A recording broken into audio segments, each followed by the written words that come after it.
Hello everyone and welcome back to our channel.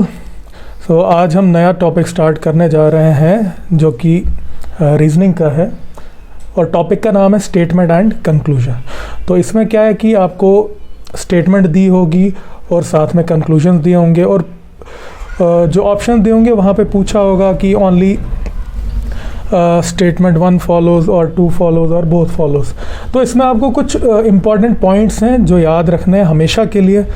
तो जब भी आपको स्टेटमेंट एंड कंक्लूजन टाइप के क्वेश्चंस आएंगे तो आपको ये 4 पॉइंट्स याद रखने हैं।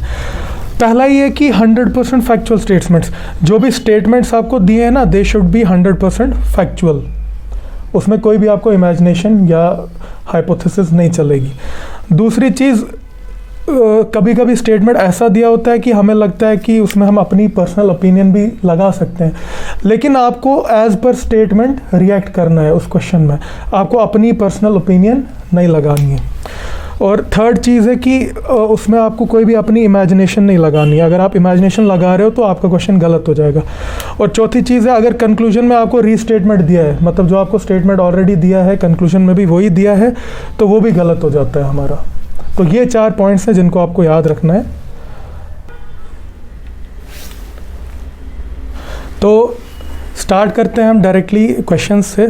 तो जैसे पहला क्वेश्चन कह रहा है, उसमें स्टेटमेंट है, आप सही से पढ़ना statement. Soldier serve their country, student is not a cop.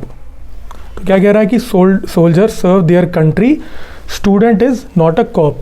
अब कंक्लूजन इसने 2 दिए हैं। पहला दिया है only students serve their country. अब यहाँ पे आपके माइंड में आ सकता है कि सोल्जर्स जो हैं वो स्टूडेंट भी तो हो सकते हैं। तो आपको अपनी इमेजिनेशन यहाँ पे नहीं लगानी है, आपको जो स्टेटमेंट में दिया है उसके अकॉर्डिंग देखना है। सोल्जर सर्व देयर कंट्री और उसने बोला है student is not a corp, मतलब स्टूडेंट का रिलेशन उसने सोल्जर के साथ दिया ही नहीं है। तो दैट मीन्स ये पहला बोल रहा है कि only student serve their country, तो पहला कंक्लूजन आपका रॉन्ग हो जाएगा as per the given statement. लेकिन लॉजिकली ठीक होगा, लॉजिकली हो सकता है ठीक। तो दूसरी चीज़, students do not serve their country. अब ये चीज़ भी इसने स्टेटमेंट में मेंशन नहीं की है, क्योंकि मैंने आपको पहले ही जो रूल्स बताए तो उसमें आपको एक्ट करना है एज पर स्टेटमेंट। जैसा स्टेटमेंट में दिया है उस हिसाब से आपको रिलेट करना है, आपको अपनी इमेजिनेशन या अपना कोई ओपिनियन नहीं देना है। तो students do not serve their country, तो स्टूडेंट्स के रिलेटेड तो इसने बोला ही नहीं है, तो ये स्टेटमेंट भी कंक्लूजन भी हमारा रॉन्ग हो जाएगा। तो both conclusion 1 and 2 are wrong. Similarly हम चलते हैं नेक्स्ट क्वेश्चन की ओर। नेक्स्ट क्वेश्चन में स्टेटमेंट क्या रहा है, all the girls in the class are hard working. Class में जितनी भी लड़कियां हैं वो सब हार्ड वर्किंग हैं। अब देखिए, आपके माइंड में ये नहीं आना चाहिए कि सारे बॉयज़ हार्ड वर्किंग नहीं है, मतलब गर्ल्स का लिखा है हार्ड वर्किंग लेकिन बॉयज़ हार्ड वर्किंग नहीं है। तो ऐसा क्योंकि इसने मेंशन नहीं किया है, इसने सिर्फ गर्ल्स के रिलेटेड बोला है कि all girls in the class are hard working. अब कंक्लूजन में 2 इसने कंक्लूजन दिया है। पहला बोल रहा है there is no single boy in the class. ऐसा भी तो हम नहीं कह सकते हैं, क्योंकि स्टेटमेंट में इसने बॉयज़ का मेंशन नहीं किया है। तो there is no single boy in class, ये हमारा कंक्लूजन रॉन्ग हो जाएगा। और दूसरा कंक्लूजन बोल रहा है the boys in the classroom are of low intelligence. ये भी हम खुद से कैटेगराइज नहीं कर सकते। स्टेटमेंट में इसने सिर्फ गर्ल्स का बोला है कि all girls in class are hard working, इसने बॉयज़ के रिलेटेड नहीं बोला है कि वो लो इंटेलिजेंस के हैं या हार्ड वर्किंग। तो ये कंक्लूजन भी हमारा रॉन्ग हो जाता है। तो इसी टाइप के क्वेश्चंस आ सकते हैं स्टेटमेंट कंक्लूजन में, जिसमें आपको अपना लॉजिक नहीं लगाना है, आपको as per the statement act करना है। तो चलते हैं हम एक नेक्स्ट और बहुत ही इंपॉर्टेंट स्टेटमेंट और कंक्लूजन वाले क्वेश्चन की ओर। तो ये क्वेश्चन खासकर आप लोगों के लिए बहुत इंपॉर्टेंट है, क्योंकि इसमें 1-2 सब्जेक्ट्स कवर हो जाते हैं आपके, तो आपका हो सकता है रिवीजन भी हो जाए। तो स्टेटमेंट कह रहा है कि according to 42nd constitutional amendment act 1976 passed by the parliament, council of ministers is bound to obey the advice of the president. तो ये है आपकी statement according to 42nd constitutional amendment act. तो इसमें आप सबसे पहले बताइए कि ये जो 42nd कॉन्स्टिट्यूशनल अमेंडमेंट एक्ट है, इसका दूसरा नाम क्या है, इसको हम क्या बोलते हैं? चलिए मैं ही बता देता हूँ, इसको हम मिनी कॉन्स्टिट्यूशन बोलते हैं। अब आप लोगों को कमेंट बॉक्स में लिखना है कि as per 42nd constitutional amendment act which 3 words were added in the preamble. Preamble में कौन से 3 नए वर्ड्स ऐड किए गए थे as per 42nd constitutional amendment act.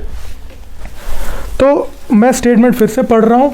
According to 42nd constitutional amendment act 1976 passed by the parliament, council of ministers is bound to obey the advice of the president. ये है आपका स्टेटमेंट, इसको आप गौर से पढ़िए और माइंड में बिठा लीजिए। अब कंक्लूजन देखिए क्या बोल रहा है। पहला बोल रहा है, before the presentation of the bill the president was not use to consult the council of ministers. तो आपको क्या लगता है, ये कंक्लूजन सही रहेगा एज पर द स्टेटमेंट? देखिए ये कंक्लूजन रॉन्ग रहेगा, क्योंकि क्योंकि उसने ये मेंशन ही नहीं किया है स्टेटमेंट में। ये बोल रहा है कि बिल के प्रेजेंट करने से पहले president was not used to consult the council of ministers. वो हम नहीं कह सकते ना एज पर द स्टेटमेंट, तो इसलिए ये कंक्लूजन आपका रॉन्ग रहेगा। अब दूसरा कंक्लूजन क्या है, prior to the presentation of the bill the president never sought the advice of the council of ministers. ये कंक्लूजन भी आपका गलत है कि prior to the presentation of bill the president never sought the advice of the council of ministers, क्योंकि statement के according इसका हम कोई ये कंक्लूजन नहीं निकाल सकते हैं, तो this conclusion is also wrong.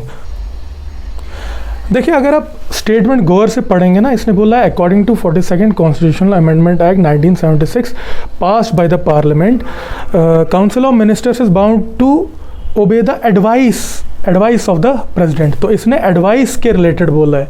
तो अगर हम पहला कंक्लूजन देखेंगे, इसने बोला है कि before the presentation of the bill the president was not used to consult the council of ministers. तो कंसल्टेशन के रिलेटेड तो इसने स्टेटमेंट में बात ही नहीं की है, तो ये कंक्लूजन रॉन्ग हो गया हमारा।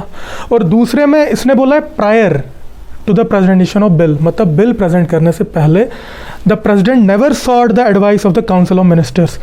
एडवाइस की यहाँ बात की है इसने, लेकिन इसने prior to the presentation of bill की बात की है। लेकिन अगर हम स्टेटमेंट में देखें तो इसने बोला है कि according to 42nd constitutional amendment act 1976 passed by the parliament, तो मतलब पास करने के बाद, एक्ट पास करने के बाद council of ministers is bound to obey the advice of the president. तो इसीलिए ये वाला हमारा कंक्लूजन भी रॉन्ग हो जाता है।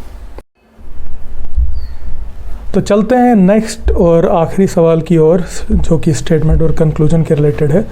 तो स्टेटमेंट कह रहा है most TVs in that shop are expensive. तो ये किसी शॉप के बारे में बता रहा है कि वहाँ पे जितने मोस्ट ऑफ द टीवीज़ जो शॉप के हैं वो क्या है, एक्सपेंसिव हैं, महंगे हैं।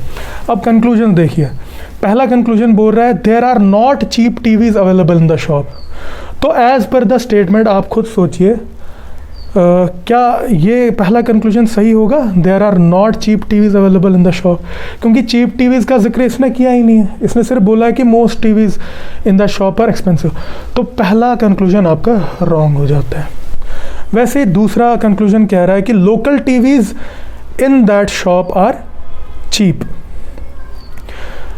ये बोल रहा है कि उस शॉप पे जो लोकल टीवीज़ हैं वो चीप होंगे। देखिए लोकल टीवीज़ का भी उसने कोई जिक्र नहीं किया है कि चीप हैं कि क्या, तो ये कंक्लूजन भी आपका रॉन्ग हो जाता है।